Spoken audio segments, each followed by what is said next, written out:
The massive doors of the Galactic Council chamber opened with a deep, rumbling sound. Kim Tai-ho walked forward slowly, his black diplomatic suit looking simple compared to the grand hall around him. The ceiling stretched high above, decorated. With symbols from 100 different worlds, floating platforms held the representatives from dozens of alien species, each one looking down at the small human figure below. Tai-ho kept his face calm, even though he could feel every pair of eyes. Watching him, some of those eyes had 4 pupils. Others glowed with their own light. A few belonged to creatures that looked more like living crystals than anything from Earth. But the most intimidating gaze came from the platform directly ahead of him, the Makari. Delegations sat on a raised section made of black metal. 3 massive figures wore ceremonial armor that gleamed under the chamber's lights. Each one stood nearly 3 meters tall, with thick scales covering their bodies like natural armor. Their claws could easily tear through steel, and their yellow eyes tracked movement like a predator watching prey. The largest of the 3 leaned forward slightly. This was Huntmaster Raven, the leader of the Makari warriors. His scarred face showed the marks of countless battles. When he looked at Tai-ho, his expression seemed almost amused, like a wolf watching a small rabbit that had wandered too close. Council Speaker Vex called the session to order. The Vorthok leader was made of living crystal that changed color when he spoke. His voice echoed through the chamber like breaking glass. "We gather today to consider humanity's request for membership in the Galactic Council," Vex announced. "Ambassador Kim Tai-ho of Earth will present his species' case." Tai-ho stepped forward to the speaking platform. Around him, dozens of alien delegates shifted in their seats. Some whispered to each other in languages that sounded like music or grinding metal. Others simply stared with curiosity or barely hidden contempt. "Honored representatives," Tai-ho began, his voice steady and clear. "Humanity comes before you today seeking not charity but partnership. We offer our skills, our knowledge, and our commitment to peaceful cooperation among all sentient species." A low, rumbling sound came from the Makari platform. Huntmaster Raven was laughing. "Skills?" Raven's voice was deep and rough, like rocks grinding together. "What skills could your species possibly offer? You have no natural weapons. Your bones break easily. Your reflexes are slower than nearly every species in this chamber." Other delegates began to murmur agreement. The Krellian Warcast representative, whose shell-like armor made him look like a walking tank, nodded his massive head. "The galaxy is dangerous, human. Only the strong survive out here." Tai-ho had expected this reaction. Earth's intelligence. Reports had warned him that many species judged others based purely on physical strength. But he also knew that showing anger or desperation would only make things worse. "It is true that humans are not the strongest or fastest species," Tai-ho replied calmly, "but strength comes in many forms. We have survived on our world not through individual power, but through cooperation, innovation, and adaptability." "Pretty words," said Delegate Crix from the Insectoid Hive Collective. Her mandibles clicked as she spoke. "But words do not stop bullets or claws or acid. The galaxy has no place for weakness." Speaker Vex's crystal body flashed bright red. "The human speaks of cooperation. But what happens when cooperation fails? When enemies attack? When resources run short? The weak become burdens on the strong." Tai-ho felt the mood in the chamber turning more hostile. He had prepared for skepticism. But the level of dismissal was worse than expected. Still, his military training had taught him to stay calm under pressure.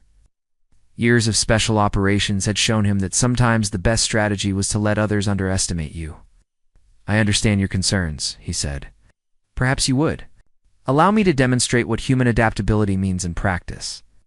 Before anyone could respond, a piercing alarm began shrieking through the chamber. Emergency lights flashed red and blue as automated voices announced in dozens of languages. "Unknown vessel approaching. All stations prepare for potential hostile contact." The chamber's main display screen activated, showing the space around the council station. Against the backdrop of stars, something massive was moving toward them. At first it looked like an asteroid or debris field. Then it began to change shape.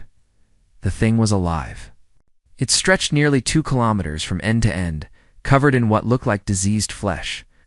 Tentacles writhed along its sides, each one thick enough to crush a battlecruiser. As they watched, the creature extended new growths toward the station like reaching fingers. "Flesh devourer," whispered someone in the chamber. The words sent a chill through every delegate present. Flesh devourers were legends of terror throughout the galaxy. Ancient bioships that consumed entire worlds, leaving nothing behind but empty space. Most species had stories about them, but few had actually seen one and lived to tell about it. The creature latched onto the station's outer hull with its massive tentacles.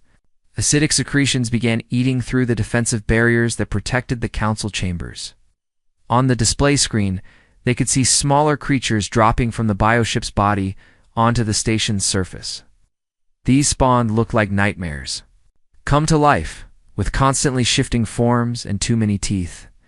Panic erupted in the chamber. Delegates scrambled toward the emergency exits, their earlier dignity forgotten in the face of immediate danger. The Vorthok speaker's crystal body flashed between different colors as he tried to coordinate an evacuation. But not everyone was running. Huntmaster Raven stepped down from his platform, his claws extending to their full length. The other Makari warriors moved with him, their movements fluid and deadly. For the first time since entering the chamber, Raven looked truly alive. Finally, he growled, a savage grin spreading across his face. A worthy hunt.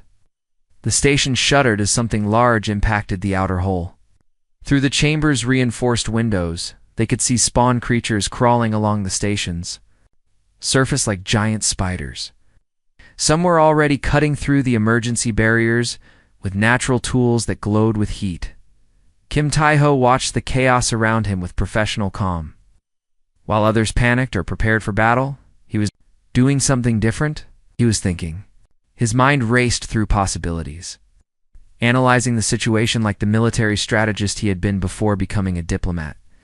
The emergency exits were blocked by fleeing delegates. Station security forces would engage the spawn, but bioship creatures were notoriously difficult to kill with conventional weapons. Makari were preparing to fight. But even their legendary skills might not be enough against creatures that evolved specifically to hunt and kill as the first. Spawn creature broke through the chamber's outer defenses. Tai-ho quietly reached into his diplomatic case.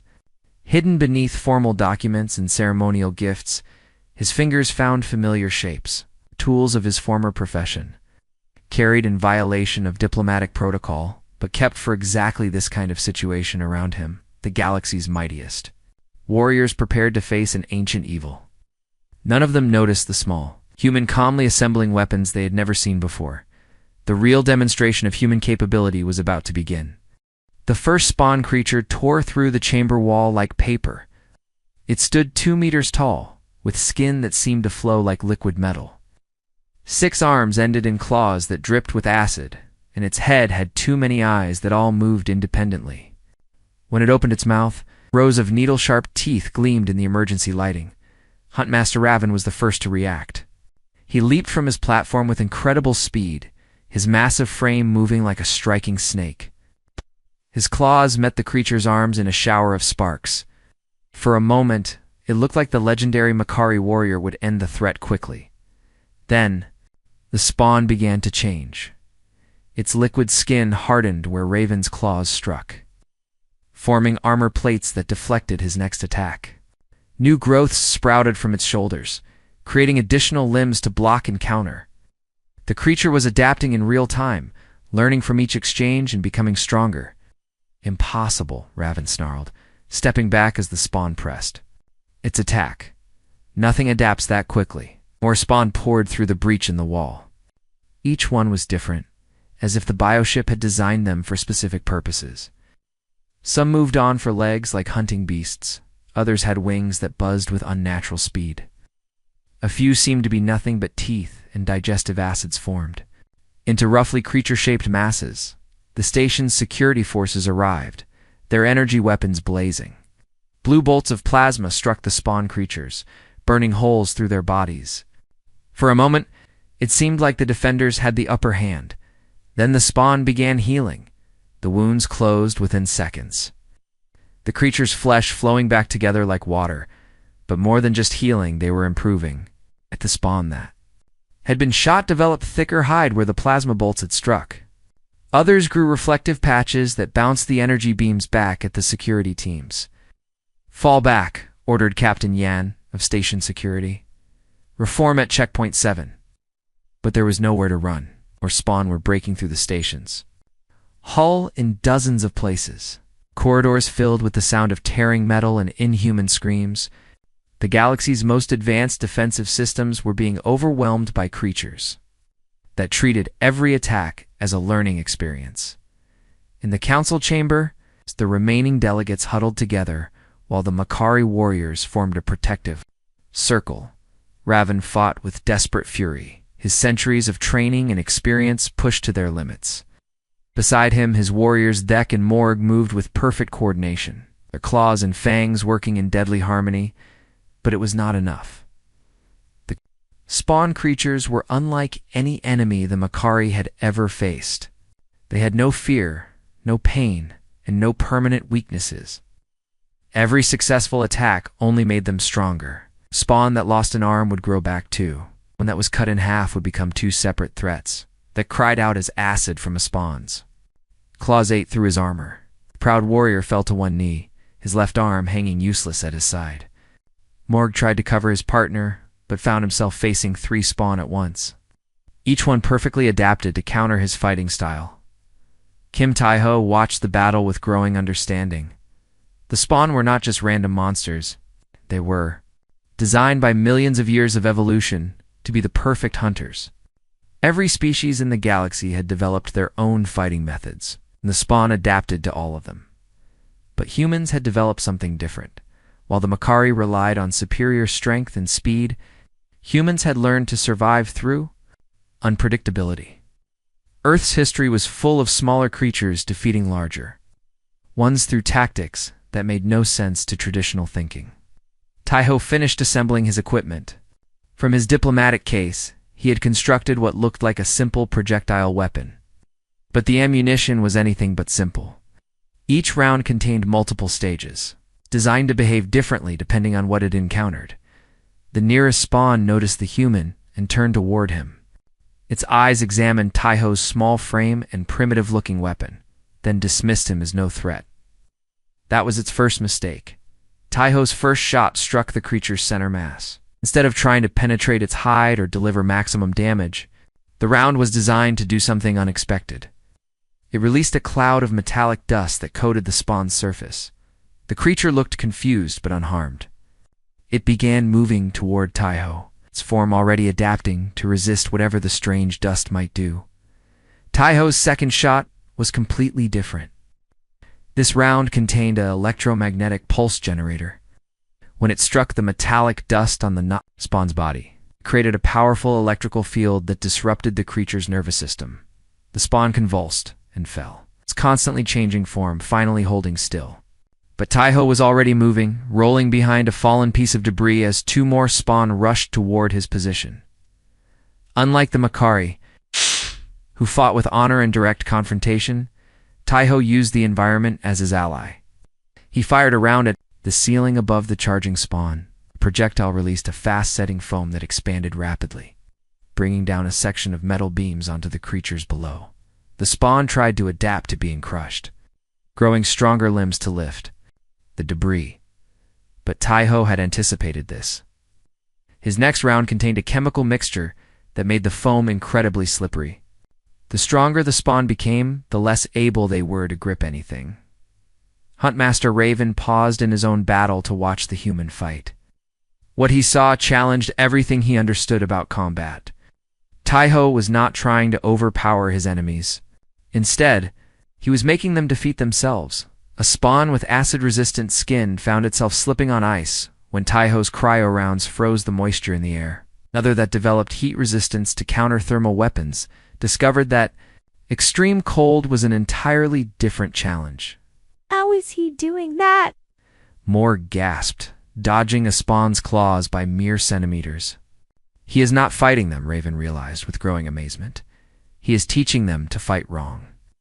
The human's tactics made no sense from a traditional perspective. Instead of meeting strength with strength, he was creating situations where the spawn's adaptations became disadvantages. A creature that grew thicker armor to resist his kinetic rounds found itself too heavy to dodge the collapsing debris he brought down on it, but there were too many spawn, and they were learning from each encounter. Some began ignoring Taiho's apparently weak attacks and focusing on the other threats. Others started working together, using their individual adaptations to cover each other's weaknesses. The station shuddered as something massive struck the outer hull. Through the chamber's damaged walls, they could see the bioship extending new tentacles deeper into the station's structure. It was not just attacking them, it was trying to consume the entire facility. Emergency systems announced that life support was failing in several sections. The spawn were not just hunting the station's inhabitants. They were preparing to digest everything, turning the council's seat of power into food for their parent creature. Taiho checked his remaining ammunition. He had enough rounds for maybe 2 more minutes of fighting. Around him, even the mighty Makari were being pushed back by the endless waves of adaptive monsters. That was when he noticed something important. The spawn were all connected to the bioship through subtle biological links. They were not independent creatures, but extensions of a larger organism, which meant they might share more than just genetic material. A desperate plan began forming. In Taiho's mind, it was dangerous, probably suicidal, and definitely insane by any reasonable standard. In other words, it was perfectly human. He began working his way toward the breach in the station's hull, where the bioship's tentacles were. Still pumping more spawn into the facility? Behind him, the sounds of battle continued as the galaxy's greatest warriors fought a losing battle against an enemy that learned from every mistake. But Kim Taiho was not planning to fight the spawn anymore. He was planning to fight their parent, and he was going to do it from the inside. Kim Taiho moved through the damaged corridors like a ghost. While the spawn creatures focused on the larger threats in the main chamber, he used maintenance passages and service ducts to reach the station's outer sections. Ow! His military training had taught him that sometimes the best way to win a battle was to change what you were fighting for. The bioship's tentacles had punched through the station's hull in 12 different places. Each breach was the size of a small building, with thick organic material sealing the gaps to prevent atmosphere loss. The creature was not just attacking the station, it was preparing to digest it slowly, like a spider wrapping up prey for later. Consumption. Taiho reached the nearest breach point and carefully examined the bioship's flesh. Up close, he could see that it was not just one creature, but a complex organism made of countless smaller parts. Veins pulsed with strange fluids. Nerve clusters glowed with their own light. And most importantly, waste ports expelled toxic materials that the creature could not use. He pulled out his portable scanner and began analyzing the bioship's biology. What he found was both fascinating and disgusting. The creature was ancient beyond imagination, but it followed the same basic rules as any living thing. It had organs, blood vessels, and most critically, a nervous system that controlled its actions. The waste ports were too small for a human to enter. But Taiho had not survived years of special operations by giving up when things looked impossible. From his equipment pack, he pulled out a flexible probe designed for exploring tight spaces. The device was normally used for disarming bombs, but today, it would serve a very different purpose. Back in the council chamber, the battle was turning desperate. Huntmaster Raven's armor was cracked in 3 places. Green blood seeped from wounds where spawn claws had found their mark. His warriors Thek and Morg fought beside him, but their legendary skills seemed useless against enemies that learned from every attack. They adapt too quickly, Thek growled, his injured arm making his movements clumsy. Every technique we use becomes worthless within minutes. Raven blocked a spawn's acid-tipped claws with his forearm guards, feeling the metal begin to dissolve on contact. "Where is the human?" he asked, looking around the chamber. "I have not seen him for several minutes." The Makaria had been so focused on their own battles that they had lost track of Taiho completely. 2 warriors who measured worth by visible combat prowess. The human's disappearance suggested either cowardice or death. But Morg, who had been watching more carefully, shook his head. He was not running away. He was moving with purpose, like a hunter stalking prey. Meanwhile, Taiho had managed to thread his probe deep into the bioship's waste system. The device's cameras showed him a nightmare landscape of organic tunnels and pulsing chambers. But he was not looking for something disgusting. He was looking for something vital. Every living creature, no matter how alien, needed some way to control its body. The bioship was massive, which meant it needed an equally massive nervous system to coordinate its actions. And nervous systems had one critical weakness. They could be disrupted.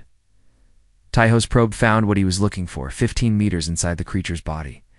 A cluster of nerve tissue the size of a small room, glowing with electrical activity as it processed information from thousands of spawn creatures spread throughout the station. He began assembling a special device from components in his equipment pack. It was not a weapon in any traditional sense. Instead, it was designed to create a very specific type of interference with biological electrical systems. The device was based on human medical technology, originally developed to restart stopped hearts. But Taiho was not planning to restart anything. He was planning to stop it. In the chamber, the situation was becoming hopeless. More spawn poured through the breach every minute, and each new wave was better adapted to fight the defenders. The station's security forces had been completely overwhelmed. Even Council Speaker Vex, whose crystal body was naturally resistant to physical damage, had been forced to retreat behind emergency barriers. Raven found himself admiring the spawn's efficiency even as he fought for his life. They moved with perfect coordination, sharing information instantly through their biological links to the bioship. When one spawn learned that his claws could not penetrate Makari armor, all the others immediately developed acid-enhanced cutting edges. "It is like fighting a single mind with 1,000 bodies," he said to Morg during a brief moment between attacks. That was when understanding struck him. The human had not disappeared randomly. He had been studying the spawn's behavior, learning how they communicated and coordinated their attacks. And if the spawn were all connected to their parent creature, he is going after the source, Raven said with sudden certainty. The human is attacking the bioship itself. The idea seemed insane. The bioship was 2 kilometers long and covered in armor that had survived travel between the stars. What could one small human possibly do against such a massive creature? Taiho was asking himself the same question as he prepared to deploy his improvised device. The probe's cameras showed him that the nerve cluster was heavily ablated, protected by layers of organic armor and defensive systems. The bioship had evolved over millions of years to prevent exactly this kind of internal attack. But evolution was a slow process, and it could not account for technologies that had never existed before. Taiho's device used electromagnetic pulses in frequencies that no natural creature could produce. It was like trying to defend against a color that did not exist in nature. He activated the device, and sent it through the probe's delivery system. The small package traveled through the bioship's waste channels, guided by signals from Taiho's control unit. When it reached the nerve cluster, it attached itself to the most active section and began charging its capacitors. The effect was almost immediate. Throughout the station, spawn creatures suddenly stopped moving in perfect coordination. Some began attacking each other. Others started moving in circles, their connection to the central intelligence disrupted by the electromagnetic interference. In the council chamber, Raven watched in amazement as the tide of battle suddenly shifted. The spawn that had been adapting instantly to every attack now seemed confused and disorganized. Their fluid teamwork collapsed into chaos as individual creatures tried to follow conflicting instructions from their damaged control system. "Now," Raven roared to his warriors. While they are confused, the Makari warriors pressed their attack, using the spawn's disorientation to finally gain the upper hand. But even as they fought, Raven found his thoughts returning to the absent human. Somehow, while the galaxy's greatest warriors had been fighting an impossible battle, one small human had found a way to change the rules entirely. The bioship itself began to show signs of distress. Its tentacles writhed randomly, some withdrawing from the station while others pressed forward without purpose. The creature's massive body started drifting away from the station, its navigation systems disrupted by the damage to its central nervous system. But Taiho was not finished yet. The electromagnetic device had only created temporary confusion. The bioship's healing abilities would eventually compensate for the damage, storing its control over the spawned creatures. If he wanted to save the station, he needed to do something more permanent. From his remaining equipment, he began assembling an explosive device. It was not large enough to destroy the bioship, but it did not need to be. Yes.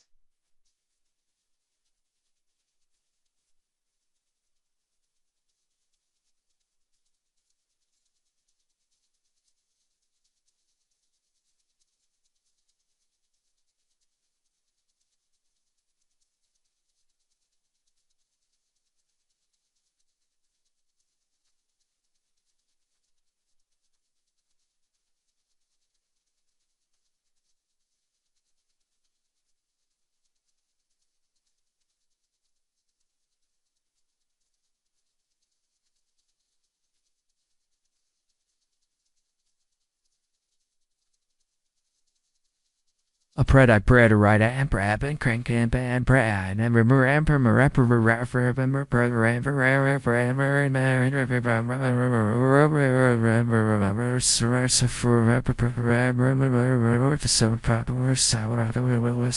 and that meant going inside the bioship personally. As the battle in the chamber continued, Kim Taiho began crawling through a waste-port barely wide enough for his shoulders, carrying enough explosives to either save everyone on the station or kill himself trying. For a human, those were acceptable odds. The inside of the bioship was like traveling through the belly of a nightmare. Kim Taiho crawled through passages made of living flesh, following the readings on his scanner toward the main nerve cluster. The walls around him pulsed with alien heartbeats, and strange fluids dripped from organic pipes that served as the creature's blood vessels every few meters. Had to stop and wait as defensive systems swept the area. The bioship knew something was wrong, but its damaged nervous system could not pinpoint the exact threat. Sensor tendrils waved blindly in the passages, searching for intruders they could barely detect. Taiho moved like a ghost through the creature's body, using techniques learned in a dozen different wars. He had once spent 3 days hiding inside an enemy fortress, moving only when the guards changed shifts. Compared to that mission, crawling through an alien monster was just another day. At work, behind him, the sounds of battle continued to echo through the station's corridors. His electromagnetic device had disrupted the spawn's coordination, but it was only a temporary solution. Already he could see signs that the bioship was adapting to the interference, growing new nerve pathways to bypass the damaged areas. The main nerve cluster was still 50 meters away when Taiho encountered his first real obstacle. A sphincter-like valve blocked the passage, its edges lined with what looked like teeth. The bioship's immune system had finally detected his presence. It was trying to trap him in a section of intestinal maze. Most people would have panicked at being caught inside a living creature that was actively trying to digest them. But Taiho had spent years training for situations where panic meant death. Instead of fighting the valve directly, he studied its behavior and found its weakness. The valve opened and closed in a regular pattern, responding to pressure changes in the surrounding tissue. Taiho used a small cutting tool to create a tiny hole in a nearby blood vessel. The leak changed the pressure just enough to confuse the valve's timing, allowing him to slip through during its confused hesitation. Back in the council chamber, Huntmaster Raven was beginning to understand what he was witnessing. The human had not just attacked the bioship randomly.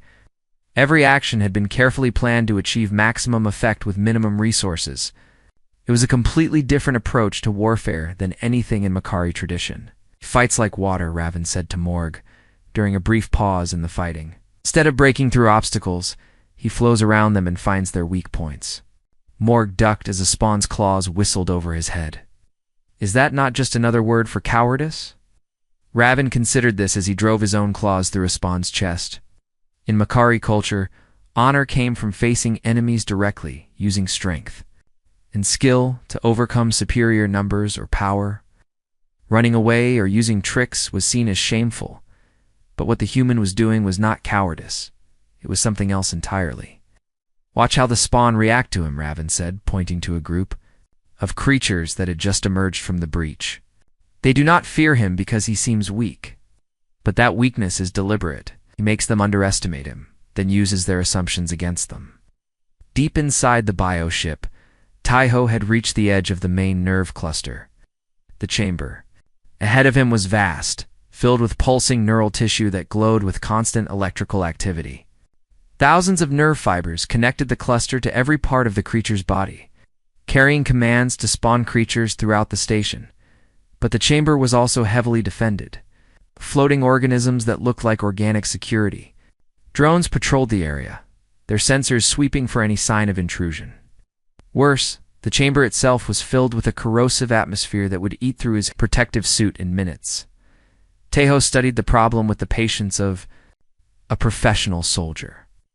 The floating guardians moved in predictable patterns, following routes programmed into their genetic code.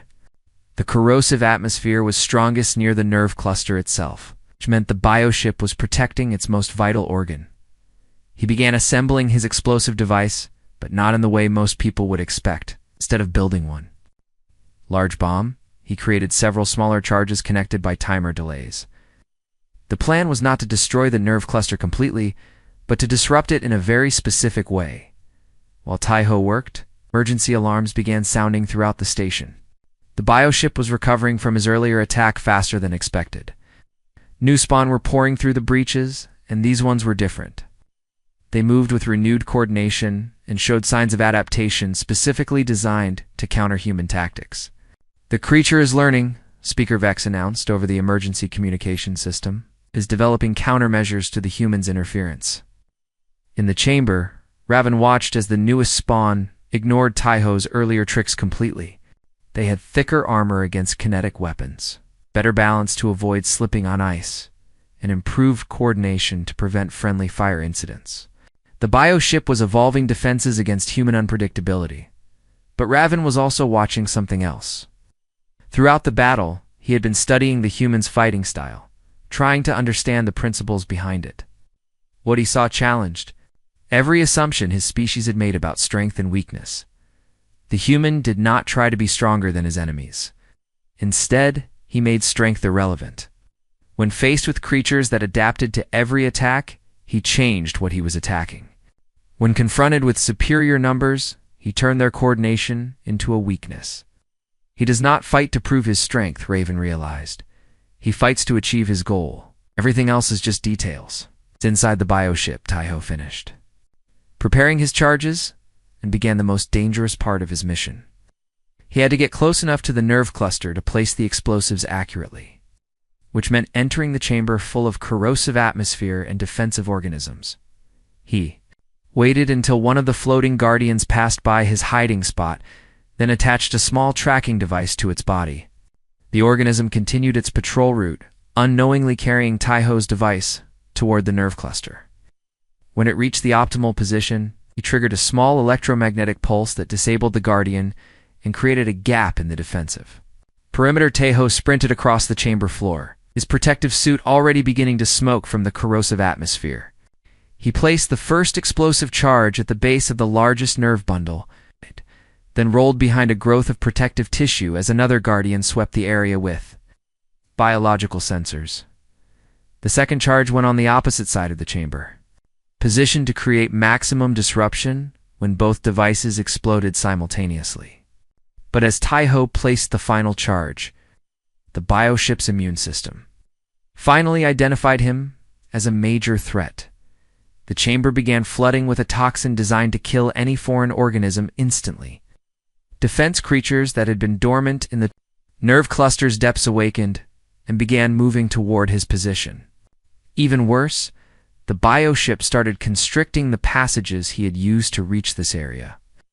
Trying to trap him inside its body, Taiho activated the timer on his explosives and began running for the exit. He had 30 seconds to escape the nerve cluster chamber and another 2 minutes to get clear of the bioship entirely. After that, the creature's nervous system would be so damaged that it would lose control of basic functions, including the ability to maintain the atmosphere inside its body. As he crawled through collapsing passages and dodged increasingly desperate defensive measures, Taiho found himself thinking about the Makari warriors back in the chamber. They fought with honor and courage, facing their enemies directly even when the odds were impossible. There was something beautiful about that approach. Even if it was not always practical, but humans had learned a different kind of courage. The courage to do whatever was necessary to protect others, even if it meant sacrificing personal glory or honor. Sometimes the bravest thing was not to fight at all, but to find another way entirely. The explosion, when it came, was surprisingly small, but it was precisely placed and perfectly timed. The bioship's massive body convulsed as its central nervous system overloaded, sending conflicting signals to every part of its vast organism throughout the station. Spawn creatures suddenly stopped fighting and began writhing in confusion. The bioship itself started drifting away from the station, its navigation systems completely disrupted. Kim Taiho emerged from a wasteport, just as the creature's tentacles began withdrawing from the station's hull. He was covered in biological fluids and his protective suit was dissolving in several places. But he was alive. More importantly, everyone else was alive too. In the council chamber, Huntmaster Raven watched the human stumble through the breach in the wall, looking like he had been swallowed by a monster and somehow crawled back out, which, Raven realized, was exactly what had happened. For the first time in his long career as a warrior, Raven felt something he had never experienced before. Genuine respect for a member of another species. The human had not just won an impossible battle. He had done it using principles that challenged everything Raven thought he knew about strength, courage, and honor, and that changed everything. 3 weeks after the battle at the council station, Huntmaster Raven stood before the circle of apex hunters on the Makari homeworld. The great hall was carved from black volcanic rock, its walls decorated with the skulls of legendary prey beasts. From across the galaxy, 12 ancient warriors sat in judgment, their scarred faces showing centuries of experience in the deadliest hunts imaginable. Elder, his yellow eyes had seen the rise and fall of civilizations, and his claws bore the marks of creatures that no longer existed in the known galaxy. "You bring us an unusual request, Raven," Vex said, his voice like grinding stone. "In 3,000 years, the brother bond has never been offered to an alien species. Why should we break with tradition now?" Raven activated the holographic display in the center of the hall. Images from the council station battle began playing, showing the spawn creatures overwhelming the galaxy's finest warriors. The circle watched in silence as their own kind, the legendary Makari fighters, were pushed back by enemies that adapted to every attack. "Watch carefully," Raven said. "See how our traditional methods failed against these creatures. Our strength meant nothing. Our speed was useless. Our weapons became ineffective within minutes." The hologram showed that falling to spawn claws, Morg barely escaping an acid attack, and Raven himself being forced into retreat for the first time in his career. The circle shifted uncomfortably as they witnessed their greatest warriors struggling against seemingly inferior enemies. "The spawn were designed by evolution to hunt and kill," Raven continued. "They adapted to our fighting style because our fighting style follows predictable patterns. Strength meets strength. Speed counters speed. We fight with honor, which means we fight in ways our enemies can understand and counter." Elder Huntmaster Crix spoke up from her position at Vex's right hand. Her voice was sharp like breaking ice. "Are you saying our way of fighting is wrong, young Raven? The 3 millennia of Makari warrior tradition means nothing?" "No, honored," Elder Raven replied carefully. "I am saying our way of fighting is incomplete. Watch what happens next." The hologram shifted to show Kim Taiho in action. The circle watched as the small human used tactics that made no sense by traditional standards.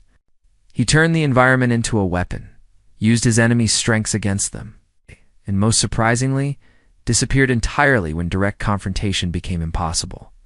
"Cowardice," muttered Huntmaster Grek from the back of the circle. "Human runs when the fighting becomes difficult." "Keep watching," Raven said. The display showed Taiho's infiltration of the bioship, his journey through passages that would have been impossible for a Makari warrior to navigate. The circle watched in growing amazement as the human crawled through spaces barely wide enough for his body, avoiding detection systems that would have spotted any conventional attacker. When the hologram showed, Taiho placing his explosive charges inside the creature's nerve center, the entire circle fell silent. Even these ancient warriors, who had faced horrors across the galaxy, were impressed by the sheer audacity of the plan. He went inside the creature, Elder Vec said slowly. Alone. Without backup, carrying enough explosives to kill himself if anything went wrong, and he succeeded, Raven added. Not through superior strength or speed, but through understanding his enemy better than it understood itself. He found weaknesses that our sensors never detected and exploited them using tools we had never imagined. The hologram ended with the bioship drifting away from the station, its spawn creatures dead or dying as their central nervous system collapsed. The final image showed Kim Taiho emerging from the creature's body, alive despite having spent nearly an hour inside one of the galaxy's most dangerous predators. Elder Huntmaster Vex stood slowly, his ancient joints creaking like old metal. He walked to the center of the hall and examined the tactical data that Raven had compiled during the battle. "Show me his weapons," Vec commanded. Raven displayed detailed scans of Taiho's equipment. The circle studied the human's multi-stage ammunition, his electromagnetic pulse devices, and his improvised explosives. What they saw challenged their understanding of how weapons should work. "These are not weapons designed for honorable combat," observed Huntmaster Yex. "They are tools for deception and trickery." "Yes," Raven agreed. "And they were more effective against the spawn than anything in our arsenal. We tried to outfight creatures specifically evolved to counterfighting. He outthought them instead." Elder Crix spoke again, her voice thoughtful rather than challenging. "In our culture, we measure a hunter's worth by the size and strength of the prey they can take alone. But this human took prey that was beyond all of us, using methods we never considered." "That is not the most impressive part," Raven said. "Watch this." A new hologram showed the aftermath of the battle. While Makari warriors tended their wounds and celebrated their survival, Kim Taiho was treating injured council delegates with medical supplies from his diplomatic kit. The human who had just defeated a bioship was quietly bandaging cuts and distributing pain medication to aliens who had dismissed him as weak hours earlier. He fought not for glory or honor, Raven explained, but to protect others, including those who had insulted his species and refused them membership in the council. That is a kind of strength we have never understood. The circle deliberated for 3 hours. Ancient rituals required unanimous agreement for any brother bond ceremony, and several of the elders were hesitant to break with thousands of years of tradition.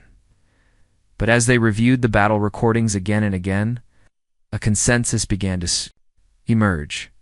The human had demonstrated something that went beyond normal concepts of hunting or warfare. He had shown wisdom, courage, and most importantly, the ability to find solutions where others saw only problems. Elder Vec finally called for the formal vote. One by one, the members of the circle stood and placed their claws on the ceremonial bone that represented their agreement. When the last hunter had voted, the decision was unanimous. The brother bond of the Makari. It's not because he fights like us, but because he has shown us new ways to fight. Not because he thinks like us, but because he has taught us new ways to think. Raven felt a surge of satisfaction that surprised him. With its intensity, in proposing this ceremony, he had risked his own standing within Makari society. But watching the battle had convinced him that the human deserved recognition for achievements that transcended species boundaries. "I will carry the offer to Earth. Personally," Raven declared. "If Kim Taiho accepts, the ceremony will take place on Korth Prime according to ancient tradition." Elder Crix raised a clawed hand. "What if the human's methods prove ineffective against other enemies? What if his success was merely luck?" "Then we will learn that as well," Vec replied. "But I suspect we will discover that luck had little to do with it. The human studied his enemy, understood its weaknesses, and created tools specifically designed to exploit those weaknesses. That is not luck. That is intelligence applied to warfare." As the circle dispersed, Ravine began preparing for his journey to Earth, He would be the first Makari to visit the human homeworld in an official capacity. Carrying an offer that had never been extended to an alien species, the Brother Bond ceremony would require Kim Tai-ho to hunt alongside Makari warriors on their most challenging prey worlds. But Raven suspected that the real test would not be whether the human could adapt to Makari methods. The real test would be whether the Makari could adapt to his. 2 days later, Raven's ship departed for Earth, carrying not just a ceremonial offer, but the hope that two very different species might find common ground in their shared respect for intelligence, courage, and the protection of others. The galaxy was about to witness something unprecedented, a partnership between the most feared hunters in known space and the species they had once dismissed as too weak to matter, and Kim Tai-ho's former special forces. Operator turned diplomat, was about to become the first human to be formally recognized as a brother by alien predators, who had never before acknowledged equals among the stars. The red sands of Korth Prime stretched endlessly under twin suns that burned with orange fire. Kim Tai-ho stood at the edge of the Makari ceremonial hunting grounds, watching his breath form clouds in the thin atmosphere. Beside him, 3 other humans checked their equipment one final time. Lieutenant Commander Yoon Seo-jin adjusted the scope on his precision rifle, his sniper training evident in every careful movement. Dr. Choi Yoon-ji finished calibrating her biological scanners designed to analyze alien life forms in real time. Engineer Nam Ji-hoon tested the connections on his portable sensor network, making sure each device would communicate properly in the harsh environment. "Are you certain about this?" Seok-jin asked quietly. "The Makari hunt creatures that could eat a battle tank for breakfast." Aho smiled as he watched Huntmaster Raven approach across the sand. The massive alien warrior looked natural in this environment, his scaled hide reflecting the harsh sunlight like living armor.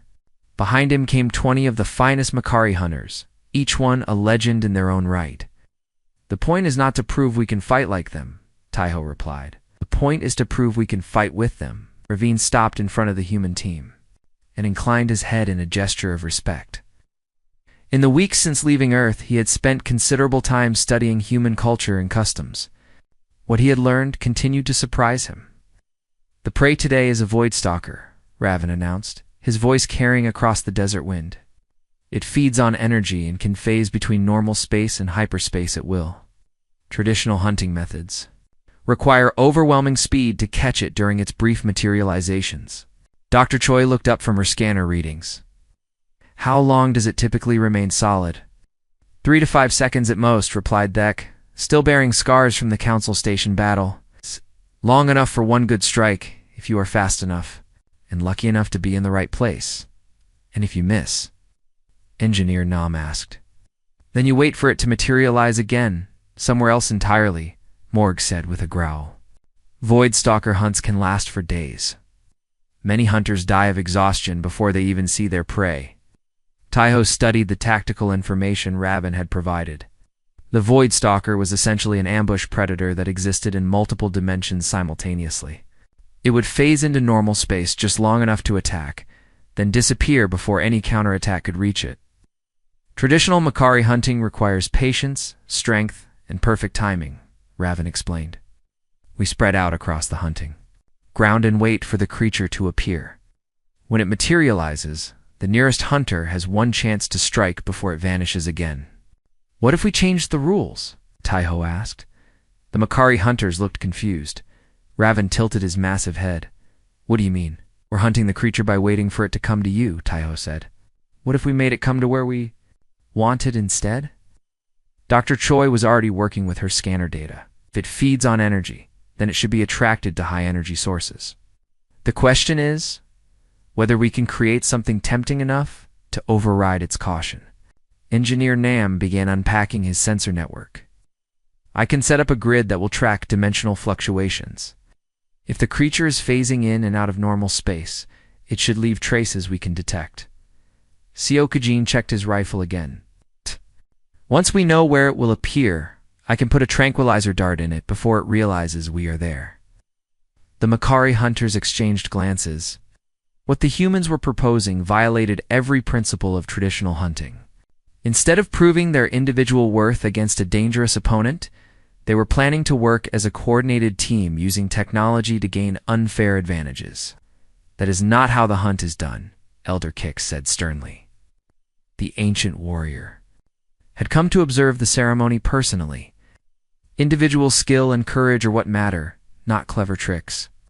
With respect, honored elder, Taiho said carefully, what matters is achieving the goal. If the goal is to capture a Void Stalker safely, then we should use the most effective methods available.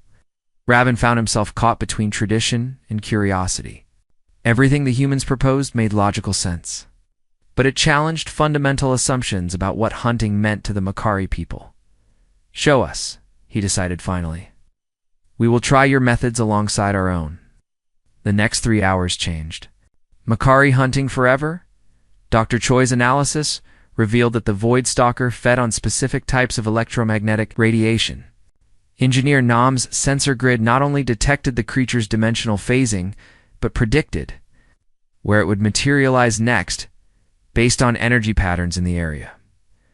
When the humans created an artificial energy source using their equipment, the Void Stalker took the bait exactly as predicted. It materialized within range of Seokjin's rifle, and the tranquilizer dart found its target before the creature even realized it was being hunted. The entire encounter lasted less than 15 minutes. The Makari hunters stood in stunned silence. As the Void Stalker lay unconscious on the red sand, its dangerous hunt reduced to a routine capture operation. Some of the younger warriors looked disappointed that they had not been able to test their skills in traditional combat, but Raven was. Studying the humans with growing understanding, they had not stolen glory from the Makari hunters. Instead, they had demonstrated an entirely different approach to achieving the same goal. You did not defeat the creature through superior strength, he observed. No, Taiho agreed. We defeated it through superior information. Once we understood how it behaved, creating a trap was relatively simple. Elder Kix walked slowly around the unconscious Void Stalker, examining it from all angles. In our culture, the difficulty of the hunt determines its honor. An easy capture brings no glory to the hunter. But it brings the same result, Dr. Choi pointed out.